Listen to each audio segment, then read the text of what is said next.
Halo teman, kami dari kelompok 27 TPB 20 pada mata kuliah Biologi Dasar.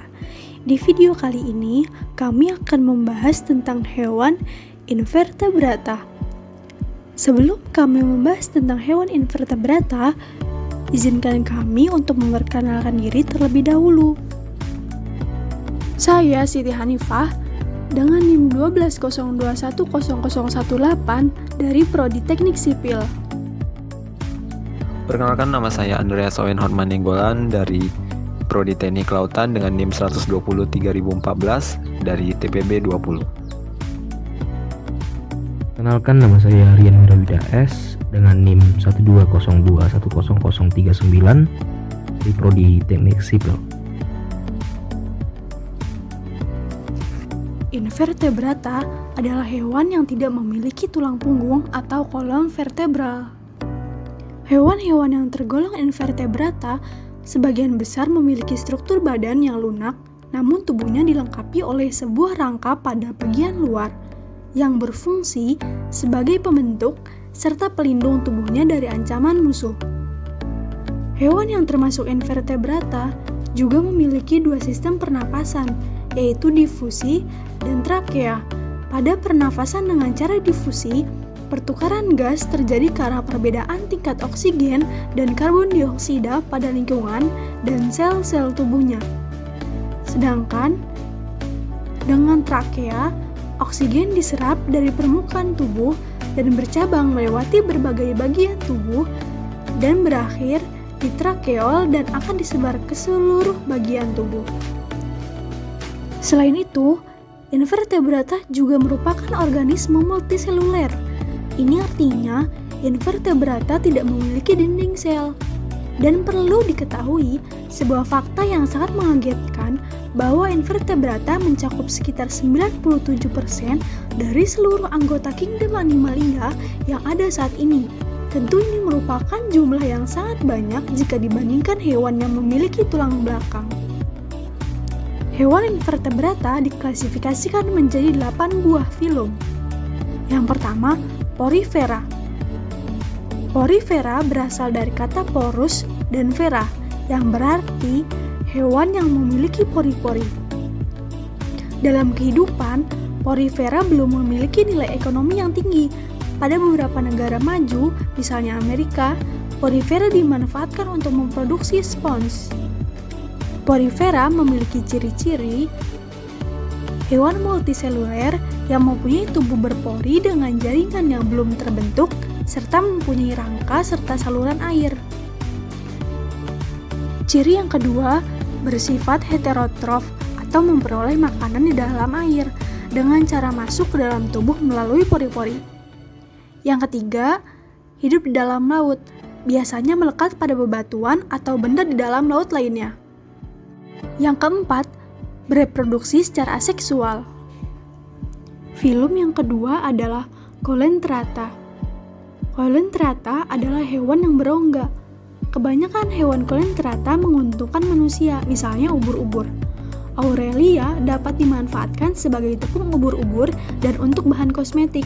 Beberapa jenis hewan tertentu, kerangka tubuhnya dapat dimanfaatkan untuk hiasan, misalnya karang merah.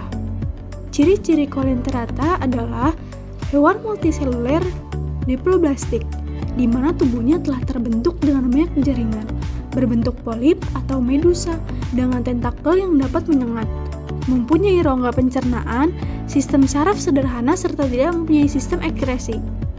Ciri yang kedua, menggunakan tentakel untuk berburu mangsa. Yang ketiga, habitatnya berada di dalam laut. Dan yang keempat, bereproduksi secara seksual dengan cara pembentukan tunas oleh polip. Filum selanjutnya yaitu Platyhelminthes. Platyhelminthes merupakan kelompok cacing yang tubuhnya berbentuk pipih. Kelompok cacing pipih ini memiliki struktur tubuh paling sederhana dibandingkan susunan tubuh cacing pada filum lainnya. Ciri-ciri Platyhelminthes. Yang pertama, hidup bebas di lautan, air tawar, tempat pelembab, atau juga hidup menjadi parasit pada hewan serta manusia. Yang kedua, bersifat hermafrodit. Platyhelminthes bereproduksi secara seksual dan aseksual. Filum selanjutnya adalah Nemathelminthes. Nemathelminthes berarti cacing benang. Tubuh Nemathelminthes bergerak bulat panjang dan tidak bersegmen sehingga cacing tersebut dikenal juga dengan sebutan cacing giling. Nemathelminthes ada yang hidup secara bebas dan ada juga yang hidup sebagai parasit.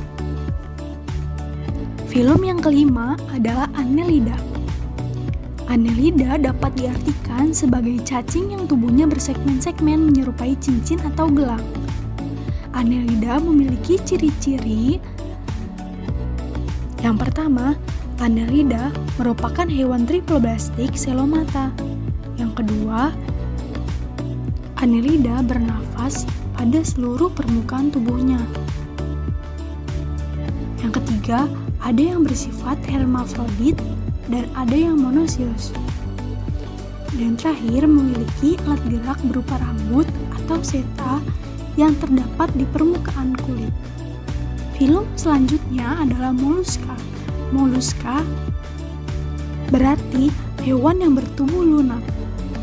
Mollusca dapat digunakan sebagai bahan makanan dan sumber protein hewan, misalnya kerang, cumi-cumi, beberapa siput air, dan bekicot.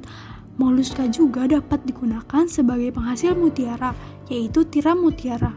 Ciri-ciri mollusca. Mollusca memiliki mantel yang dapat membuat cangkok dari bahan kalsium karbonat dan kelenjar lendir. Selanjutnya bersifat kosmopolit, artinya dapat dijumpai di berbagai tempat, yaitu darat, air tawar, laut, daerah panas, sampai daerah dingin. Mollusca sudah memiliki sistem pencernaan, sistem peredaran darah, sistem ekskresi, sistem saraf, sistem reproduksi, dan sistem otot.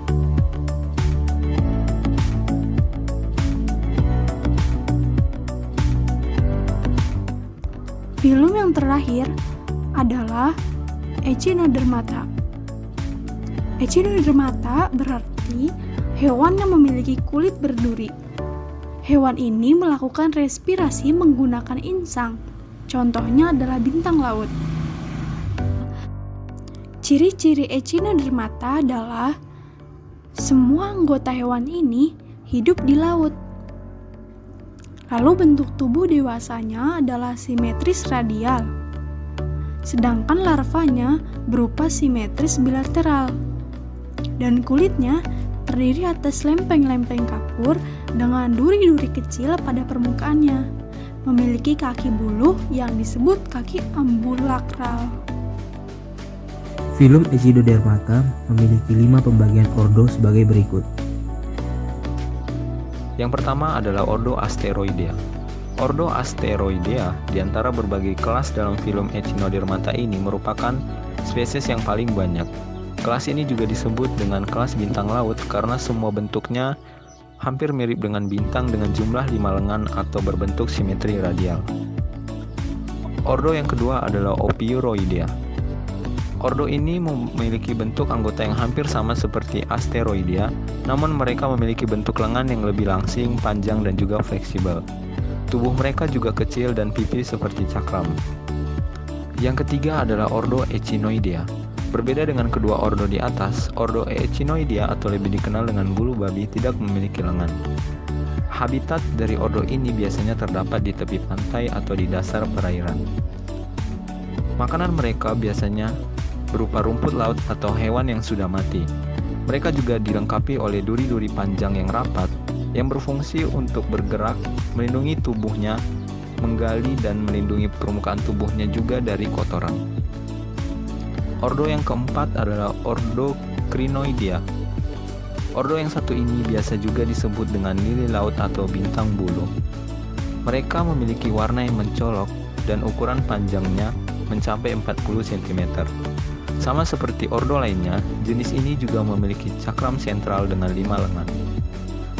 Ordo yang kelima adalah Ordo Holoturoidea, yang memiliki tubuh berbentuk bulat panjang, mempunyai osikula yang halus, hidup secara sesilis, memiliki mulut dan juga anus, dan di sekitar mulut terdapat tentakel yang dapat digerakkan baik itu ditarik dan juga dijulurkan. Contoh dari hewan filum Echinodermata yang akan kita bahas kali ini berasal dari ordo Asteroidea, yaitu hewan bintang laut. Bintang laut hidup seperti kebanyakan Echinodermata lainnya. Bintang laut biasanya hidup pada terumbu karang dan pasir di dasar laut. Mereka tidak mengapung, melainkan berjalan menggunakan kaki-kaki kecil. Bintang laut tidak termasuk ke dalam jajaran hewan yang bernapas menggunakan insang. Hewan bintang laut ini termasuk ke golongan hewan yang tidak mempunyai tulang belakang, atau biasa disebut invertebrata.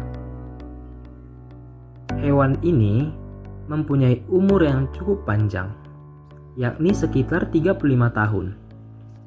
Bintang laut memanglah hewan yang indah, dan banyak orang yang memelihara mereka di akuarium yang digunakan sebagai hiasan. Oke teman-teman, mungkin segitu saja yang dapat kami tampilkan pada video kali ini. Semoga bermanfaat. Terima kasih. Sampai jumpa kembali. Bye-bye.